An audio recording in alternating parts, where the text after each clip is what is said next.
Marcelo Moraes, o seu amigo no rádio.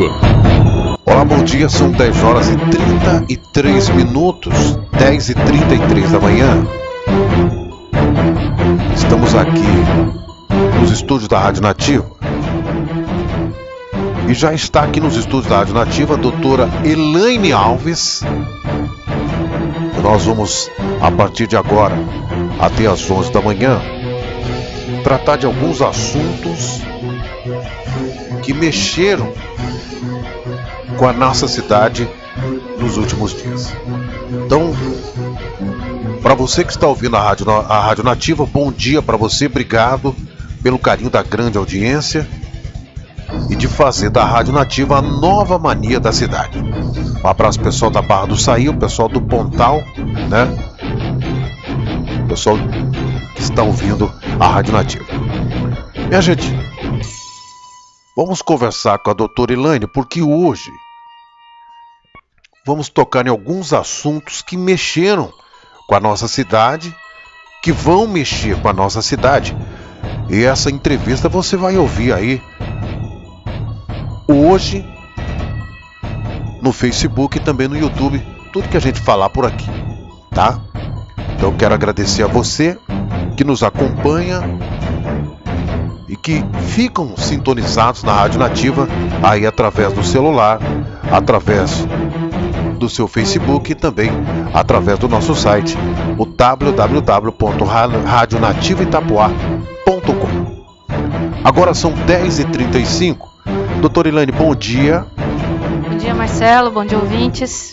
Estamos aí começando mais uma semana com muitas notícias interessantes para a nossa cidade. E pior que dá 3 tipos de arrepio quando a doutora Elaine Alves fala. Vamos começar a semana. Gente, sabe aquele arrepio que vem nas costas assim? Quando ela fala e a sobrancelha dela mexe, já deu para perceber que vem bomba por aí. Só que o nosso trabalho, você já conhece, o nosso trabalho é levar a verdade para as pessoas que acompanham a programação da Rádio Nativa. Então aqui não existe aquela cor marrom na programação da Rádio Nativa. Aqui nós falamos a informação como ela é, sem maquiar. Então, se for para receber elogio, nós vamos dar elogio. Se for para criticar, nós vamos fazer uma crítica, mas uma crítica construtiva para que a coisa melhore. Doutora Elaine Alves, quais são hoje as pautas do programa de hoje? Bom, Marcelo, vamos falar um pouco sobre a eleição do Conselho Tutelar, que aconteceu em todo o Brasil na data de ontem, mas vamos restringir a dizer sobre o nosso município. Os membros que foram eleitos para a gestão dos próximos 4 anos, iniciando no ano que vem. Vamos comentar um pouquinho também sobre a situação do município com relação às necessidades de cortes, tendo em vista aí as economias que precisam ser feitas, falta de dinheiro, que nós tivemos aí redução nas secretarias, redução de horário. Vamos saber um pouquinho o que é que realmente o nosso gestor está imaginando fazer, qual é o plano de contenção, porque segundo a última audiência pública que ocorreu na semana passada, nós temos um déficit de 10 milhões no município. Vamos falar também um pouquinho sobre a pauta da reunião da Câmara de hoje. Muito bem, tá aí, ó. Você ouviu a doutora Elaine já trazendo alguns assuntos que nós vamos abordar no programa de hoje. Só falando aqui com relação ao Conselho Tutelar, ao todo, minha gente, são mais de 1.520 conselheiros, tá? Que vão tomar posse, vão assumir os seus cargos a partir do dia 1º de janeiro. Então são mais de 304 conselhos, salvos algumas cidades, que tem algumas cidades, devido à sua população, elas têm mais do que um conselho tutelar. Mas, doutora Elaine, eu queria perguntar para a senhora, então, sobre os conselhos tutelares, né? Como é que foi a votação? E para a senhora falar um pouquinho sobre a votação, como é que foi e como é que a senhora analisou. Uma coisa assim que me chamou bastante atenção, doutora Elaine, foi uma maneira democrática, né? As pessoas ontem, em pleno domingo, saíram de suas casas e foram para votar nos seus respectivos candidatos. Uma coisa que me chama a atenção, porque geralmente as pessoas eram meio que direcionadas, eram mais familiares, mais amigos, e ontem a gente viu que a população foi para votar e escolher o seu conselheiro. Exato, Marcelo. Houve uma alteração. Em anos anteriores você poderia votar em até 5 candidatos. Nesta nova eleição, agora com a alteração da lei, você pode unicamente votar num candidato. Então isso acaba por aumentar a concorrência entre os próprios candidatos. Nós tínhamos 7 candidatos que passaram na prova, sendo que 3 deles já eram conselheiros, né? E 3 eram novos, 5 eram novos, né? Então, não houve muita novidade. Eu já tinha, no início, quando foi divulgado o nome dos que passaram na prova escrita, eu já tinha dito quais seriam os candidatos eleitos, porque 2 deles não são conhecidos, né, na cidade, e o restante já eram candidatos conhecidos da população.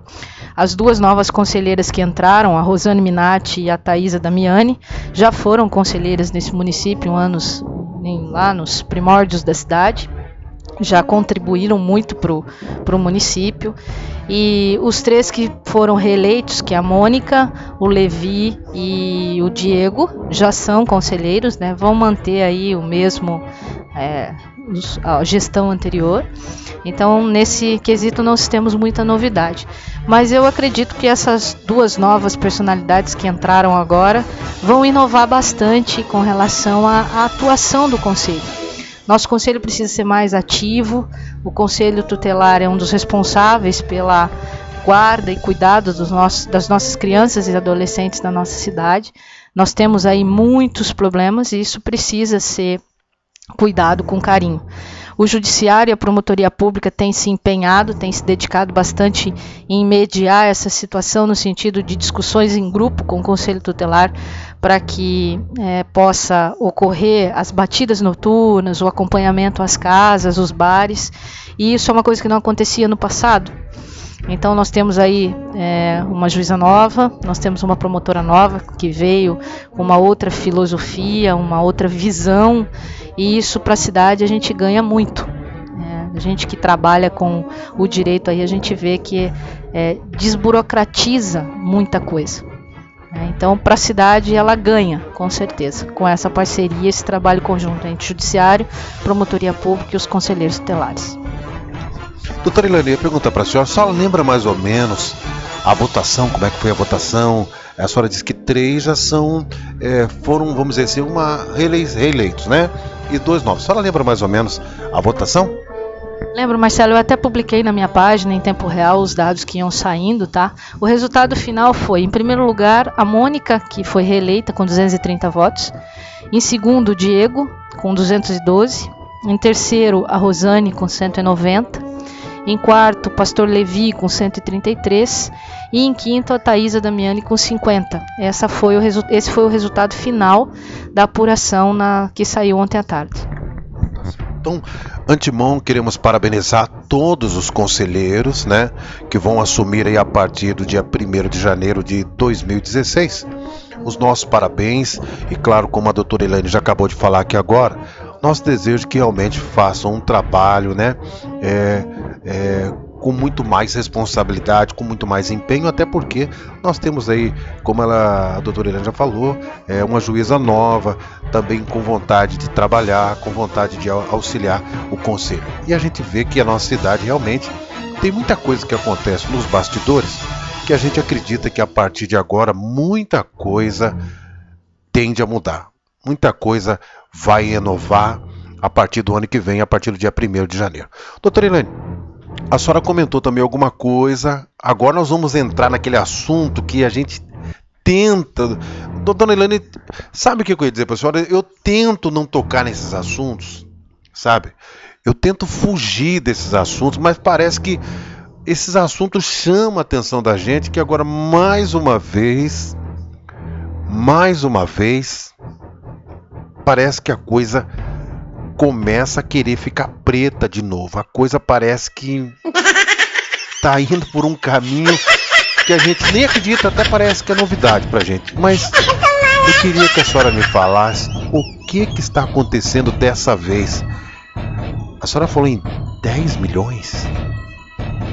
Marcelo, eu estive acompanhando a audiência pública do segundo quadrimestre da prestação de contas no município.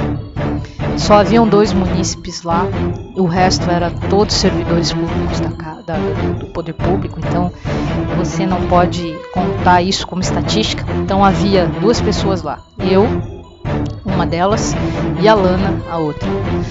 Então, a meu ver, bastante assustador, porque o contador do município, né, apresentou a prestação de contas e apresentou um déficit hoje de 10 milhões. E ao ser questionado por um servidor da Casa Legislativa sobre as contribuições de melhoria que o município realizou, que foram asfaltos, tal, que isso tem que ser, o gasto com a contribuição tem que ser dividido no IPTU com os munícipes, né? Você lança um carnê para pagar esse asfalto e tal.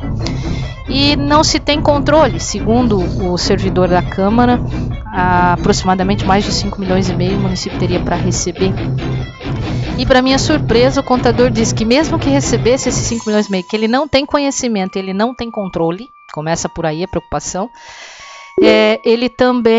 isso também não serviria para amortizar em nada as contas, porque nesta rubrica da contribuição de melhoria já tem um déficit de mais ou menos 5.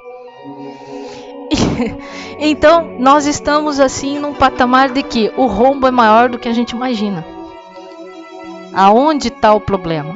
É essa a pergunta. O que o gestor público... Hoje nós vemos secretarias que estão reduzindo o seu horário de atendimento. Não se paga mais por uma ordem do gestor, da Secretaria de Finanças. Não se pode mais pagar fornecedores com dinheiro de arrecadação privada do município, não de verba externa, até que as coisas... Aí eu fico me perguntando, quando que vamos cortar os aspones?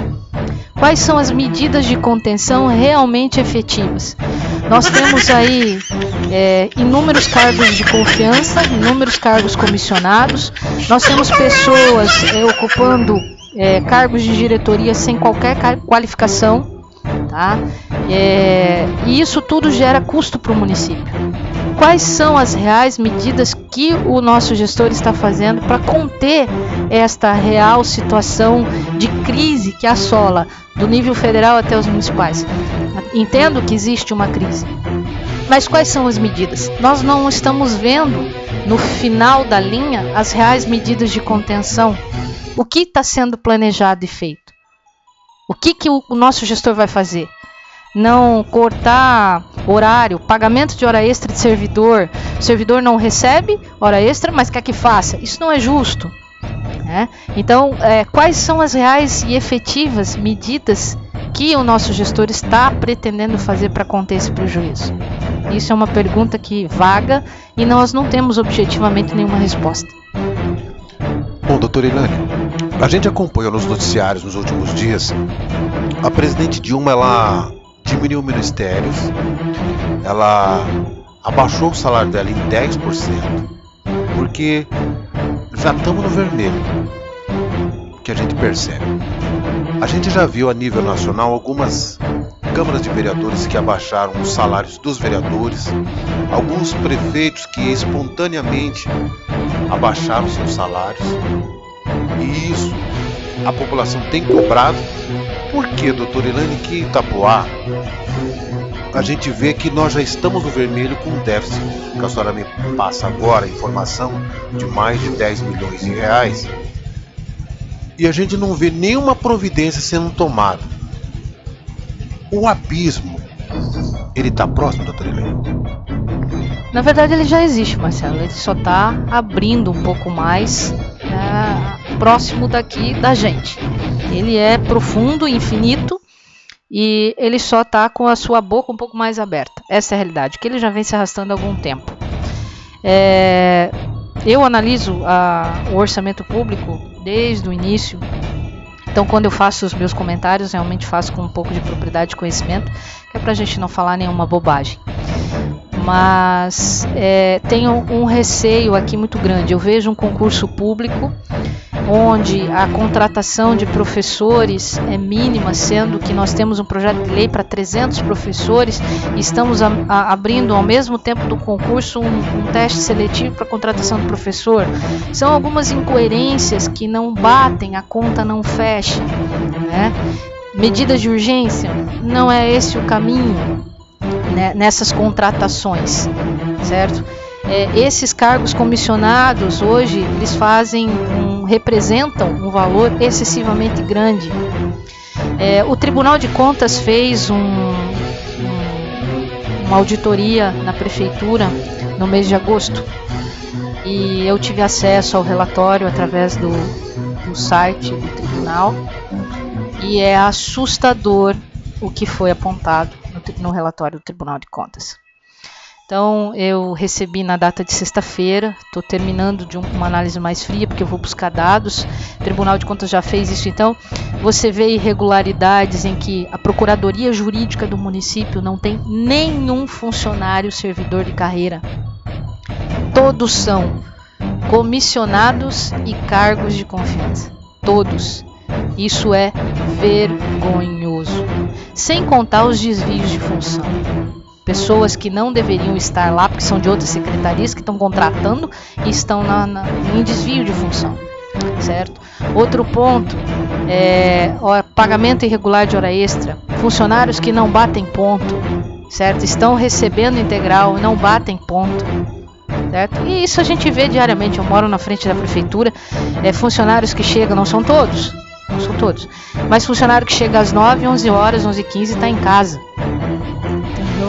Então, o horário das 8 às 14, isso não se cumpre. Isso é balela. Se acha que, então, meio-dia eles saem e vão almoçar em casa. Isso serve para secretário, isso serve para assessor, isso serve para servidor. Eles saem, vão almoçar, depois volta, entendeu? Então, você fica ali com um atendimento comprometido em uma hora e pouco. Depois eles saem, voltam, almoçam, aí ficam ali mais um pouquinho e já está fechando a prefeitura. Então, na verdade, o relatório traz minuciosamente alguns pontos bastante preocupantes, que depois a gente vai discutir na próxima segunda, especificamente alguns pontos, que isso vai doer na canela de muita gente. Muita gente. E eu estou esperando também um relatório da Câmara de Vereadores. Eu já fiz o pedido formal no Tribunal de Contas, porque a Câmara, tanto quanto o Poder Executivo, também teve uns apontamentos vexatórios com relação à quantidade de cargo comissionado, que representa, você vê, hoje um secretário municipal ganha um pouco mais de R$5.000, certo? Um vereador, aproximadamente a mesma coisa, R$5.500, tá? Um servidor, o teto do servidor é R$1.000. Mas aí, o que acontece? O prefeito ganha 18 com a desculpa de contratar médico, certo? Então, você tem diretor ganhando mais, você tem servidor acumulando cargos durante os anos, aí acumulando valores e aí ele recebe mais, tá? Então, por que não conter? Vamos conter? Então, por que não passar um projeto? Os vereadores não têm coragem para isso, essa é a realidade. Porque nós não precisamos de médico, e não tenho nenhum médico no município que ganhe R$18.000. Não tem. Se provar para mim que tem algum médico ganhando no município R$18.000, aí eu sei que não, porque eu estou no Conselho de Saúde, e no Conselho de Saúde a gente analisa as contas e lá não há nenhum pagamento acima de 12.000. Ok? Então, por que subiram o salário do prefeito se não contratou médico? Então vamos reduzir o salário do prefeito, vamos reduzir o salário do vereador, vamos acabar com essa, perdão da expressão, essa bagunça de aspone naquela prefeitura. Chega de colocar diretor que não entende nada, o cara é lá motorista e é diretor de saúde, sabe? Isso é vergonhoso, isso é desperdício de dinheiro. Assessor especial tem 5, 6 para 1.000 coisas e ninguém faz nada. Ninguém faz absolutamente nada. Só recebe o dinheiro no final do mês. Então nós precisamos de medidas realmente que venham a conter os gastos para que a gente não caia nesse abismo que já se formou. E eu não vejo essas medidas efetivamente sendo discutidas. Cadê os cortes? Nós estamos aí com essa recessão já há mais de 3 meses. Cadê os cortes? Até agora quem foi cortado foram só os serviços. Hora extra de servidor e serviço que é o do usuário. Porque o restante ninguém viu corte nenhum. Doutora Elaine Alves, a senhora tá mexendo num vespeiro. A senhora sabe disso, né? Agora, eu quero fazer uma pergunta para a senhora. Doutora Elaine, tem que partir de um começo. Alguém tem que começar. Da onde partiria essa vontade dessa mudança de cortar aqui e cortar lá? Quem que seria a pessoa indicada? Bom, é o nosso chefe maior, é o prefeito. É dele que tem que vir um plano de contingência, entendeu? E botar ordem na casa, afinal de contas é ele que manda nessa bagunça. Teria que ser, né? Teria que ser. Cada um ali tem que sentar e ele tem que determinar cortes e exonerações e acabou, doa quem doer. Chega do compadrio de partido, do compadrio de secretaria, deu. Isso é uma recessão mundial, não é agora, não é aqui, é o Brasil todo. Chega, tá na hora de colocar, doa quem doer, corta, entendeu? Vamos dar fôlego ao nosso município para trabalhar. Essa é a função do gestor. O gestor não pode ser só amado, ele também tem que fazer o papel do advogado do diabo. Agora não dá para apadrinhar todo mundo, então vamos cortar. Começa por aí. Certo? Senão a coisa vai afundar mais do que já está. Tá certo. A gente acompanhou nesse último final de semana aí, doutora Elaine, Portugal teve eleições e o governo que assumiu lá arrochou. Ele apertou o cinto lá e o povo foi a favor dele, concordaram. Tá na hora então de Itapuã acordar para esse momento? Passou da hora. Itapuã vem sentindo essa recessão há muito tempo, vem sentindo aí que, na verdade, o povo é que sente primeiro. Então, a falta de serviços, o comprometimento, então o usuário sempre vai sofrer primeiro. Então tá na hora da população tirar a bunda da cadeira e realmente buscar soluções com seu gestor. Então, ele vai fazer algumas medidas de contenção, eu acredito que vá. Eu não penso que ele vá ficar silente. Eu acredito que ele vá chamar a responsabilidade dos vereadores. O vereador também tem que parar de querer fazer obra. O vereador não faz obra. O vereador legisla, não faz obra. Parar de ficar prometendo saibro, canaleta, abertura de guia. Para com isso. Vai fazer obra não, vai fazer lei para o povo, vai fazer lei para beneficiar o povo. Fiscaliza as contas do município. Vamos descobrir onde é que estão os problemas. Essa é a função da vereança, não é fazer obra. Então a nossa Câmara é um teatro. Perdão, mas é um teatro. Eu vou lá todas as segundas-feiras e o que nós vemos é o velho e bom pão e circo, que engana-se a população. Essa é a realidade. Então nós, de um lado, um tenta conter e o outro um joga de colher, o cara joga de balde para fora. Então não tem muita desculpa. Agora, a população deveria sim encher a Câmara de Vereadores e pleitear a redução de salários a nível de prefeitura, pleitear a redução dos aspones, que são os assessores de nada, para não falar aqui um termo mais agressivo, que nós temos uma quantidade expressiva de assessores que estão só mamando na teta do município. Essa é a verdade. Não tem ali nenhum que esteja realmente fazendo um trabalho efetivo. Se você tirar da quantidade de cargos de confiança ali dos assessores especiais 3, 4, o restante você não tira 1% do total. Você não tira, que realmente façam algo. Eu vou naquela prefeitura, eu vejo nego só passeando ali dentro. Então isso, no final, esse mês conseguiram pagar a folha, mas quase que não paga. E aí? E o mês que vem? Será que vai ter dinheiro? Quem vai sofrer? O servidor? Então a pergunta é essa. Então tá na hora do povo querer realmente se juntar e querer que o salário do prefeito seja reduzido a um patamar acessível, que os valores dos Pare de se pagar acima do teto os honorários de sucumbência. Ninguém pode ganhar mais que o prefeito. Isso é lei. Quando é que vão acordar? Quando que vão acordar? O Tribunal de Contas tem que vir aqui fazer uma auditoria e apontar? Tem que apontar que está errado? Será que ninguém sabe que está errado? E é um valor bastante expressivo. Está na hora de reverter isso, e nós temos nosso procurador municipal concursado. Não é advogado, não, é o procurador do município concursado, porque pode entrar prefeito e sair prefeito. Ele sabe como a máquina pública tem que andar corretamente, porque ele trabalha nela, trabalha para ela, certo? A procuradoria já passou do tempo de ser composta por servidores efetivos e não por cargos de confiança ou indicados. Chega disso. Chega. Então está na hora de moralizar a nossa prefeitura, e o povo é responsável por essa moralização, sim. É dele que deve partir isso. Muito bem, minha gente, são 10 horas e 59 minutos, 10h59, tá aí, ó. Ao mesmo tempo que a doutora Elaine Alves fala aqui nos microfones da Rádio Nativa, é um desabafo de uma cidadã também. Tá na hora, minha gente. Tá na hora de nós começarmos a abrir nossos olhos, acordar. A coisa tá ficando preta. Tá ficando preta, não é de ontem, não é de anteontem, não.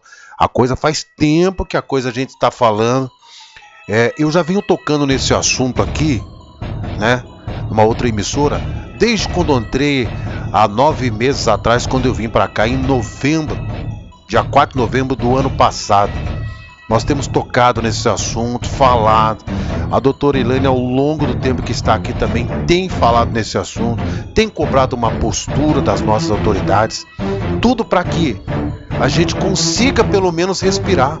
Tá chegando um momento que a gente não consegue nem respirar mais, gente. É cabide para tudo que é lado. É gente ganhando por não fazer nada. É gente só voando, né? Tá na hora de começar a podar. E muitas vezes, para resolver, tem que apertar o calo, tem que sangrar. Porque se não fizer isso, não adianta. No final, a corda sempre vai arrebentar pro lado mais fraco. O povo já não tem como respirar mais. Vai tirar da onde? Então, a gente pede às autoridades, vamos olhar a situação que está vivendo o país, a situação que está vivendo esse mundo nesse momento. É recessão, é um momento de crise, é um momento delicado. E para que a gente possa, pelo menos, caminhar e respirar, as autoridades precisam arrochar, precisa fazer cortes, precisa sangrar. E a gente pergunta para a doutora Elaine, será que isso vai acontecer? A gente espera. Doutora Elaine, o presidente da casa, da Câmara de Vereadores de Itapuá, o Daniel Silvano Weber, ele foi contra o aumento do salário do prefeito atual. Será que ele vai tomar a iniciativa de cobrar do prefeito essa postura? Eu duvido, Marcelo. Eu duvido. Realmente ele votou contrário, que à época a justificativa de contratação de médicos havia naquele tempo ainda os mais médicos, o programa do governo federal, e o município não aderiu ao programa. Então ele questionou bastante e eu comunguei com ele, fui solidária à postura dele na época. Elogiei bastante na minha página no Facebook, porque ele realmente estava 100% correto. Posso dizer que ele estava 1001% correto. Agora, a postura dele hoje, sabedor de que o município não possui médico, não possui necessidade de contratar médico. Hoje, o que é necessário já está contratado. Ele poderia encabeçar, como presidente da casa, um projeto de lei para redução do salário do prefeito. Mas ele não vai fazer isso. Pode ter certeza. Nem ele, nem nenhum vereador daquela casa. Agora deveria ser obrigação deles. Eles deveriam pensar no povo que está aqui fora, que votou neles. Mas infelizmente não vai fazer. Espero que eu queime a minha língua, mas ele não vai fazer. A senhora pode dar um tiro no pé também, hein? Hã? A senhora sabe que tiro no pé tá ficando famoso aqui. Doutora Elaine Alves, não temos mais tempo, são 11 horas e 2 minutos. Vamos aguardar. Hoje a senhora vai estar na sessão à noite. Nós vamos estar lá. Eu queria então que a senhora deixasse as suas considerações finais, porque se a gente fosse conversar, nós vamos longe, tá? Então vou deixar a senhora com as suas considerações finais, o que nos prepara para a próxima segunda-feira. Bom, encerrando, Marcelo, realmente pode ser que eu dei um tiro no pé, mas eu ainda tenho dúvidas. Eu estou com os 2 pés à vista e eu tenho quase que 100% de certeza que o tiro vai errar o meu pé. Não vai acertar. Porque eu não acho que a Câmara de Vereadores, nenhum dos nove, terá coragem de propor um projeto desse. Nenhum. Com relação às considerações finais, eu quero aqui parabenizar os membros dos conselhos eleitos, do conselho tutelar que foram eleitos, desejar muito sucesso, que a empreitada possa ser trabalhada, é um cargo de muita responsabilidade, e eu desejo que esse grupo se torne um grupo coeso e que prezem e pela melhoria do trabalho, sejam bastante efetivos e que realmente possam ter muita paciência para ajudar as nossas crianças aí, porque a coisa realmente não está muito bonita para a cidade está crescendo, a violência, as drogas está tudo aí à nossa volta, e isso tem realmente atingido diretamente os nossos filhos. No mais, na Câmara hoje vai haver algumas discussões de projeto, para variar, nome de rua, né? Nós estamos lá na pauta da casa, os nomes de rua. E aí um projeto que entra na casa hoje me deixou bastante intrigada. Dispõe sobre a parceria entre o Poder Executivo Municipal e a iniciativa privada para a implantação e manutenção de abrigos em pontos de parada de transporte coletivo no perímetro urbano e outras providências. Quem vai fazer publicidade lá nos pontos de ônibus? Nós mal temos ponto de ônibus, nós vamos terceirizar isso para fazer propaganda. Interessante. Qual o impacto orçamentário? Nós não estamos pagando nada nem ninguém. Qual o impacto orçamentário? É um projeto que me preocupa de novo. Mais um. Vou analisar. Isso está dando entrada na casa hoje. Parece que isso é de autoria de todos os vereadores, encabeçado pelo vereador Thomas. Né? Mas aqui o Daniel, o Edson, o Jocélio e o Ernesto estão assinando junto, os vereadores da situação, né? E segundo a justificativa do projeto, é para padronização dos pontos de ônibus do âmbito municipal. Nós não temos coisas mais importantes, não? Mas enfim, vamos analisar isso na discussão de comissões de amanhã, com certeza.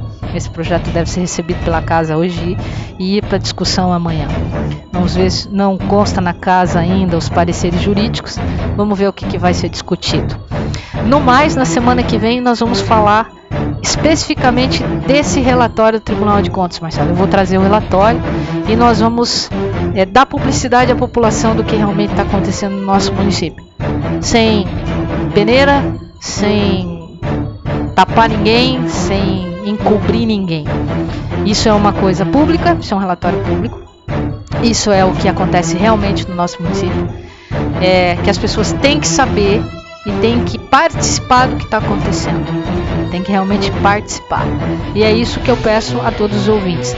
Vamos à Câmara, pessoal, vamos tirar um tempinho, isso é cidadania, sabe? Vamos lá, vamos ouvir o que os vereadores estão votando, vamos participar, vamos cobrar esse trabalho, afinal de contas eles são nossos representantes, é da cabeça deles que vão sair leis, vão ser aprovadas leis que vão nos atingir diretamente, e depois que eles votam não tem como a gente correr atrás não, aí não adianta, a gente precisa antes saber o que está acontecendo para poder entender e cobrar deles uma determinada postura. Quando um projeto é muito polêmico, as pessoas enchem a casa, você está lá comigo segunda-feira, você vê que o uso da bancada é dos 9. Todo mundo quer falar, todo mundo quer fazer um discurso bonito, todo mundo quer fazer um discurso político, entendeu? Que no fringir dos ovos é para enganar a população, é só isso. Porque na votação expressiva, que é aquilo que é bom para o povo, a gente não sabe se realmente está sendo bom. Eu posso comentar porque estou lá. Eu posso ir contra o que eu estou vendo, o que está acontecendo. Mas a população devia estar lá. Porque são nossas escolas, são nossas creches, é a merenda da nossa cidade, é o que está dando de melhoria, o que não está dando de melhoria, se a saúde está funcionando, se não está funcionando, é tudo. E é ali que se discutem essas coisas.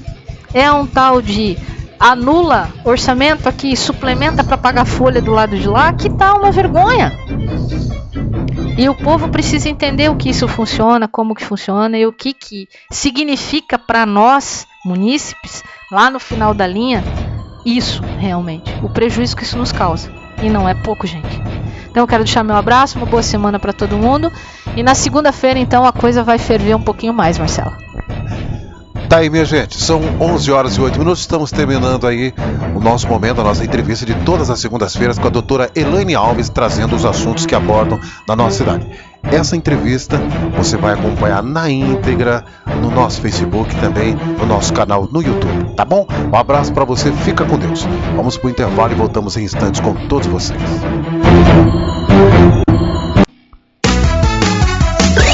Rádio Nativa.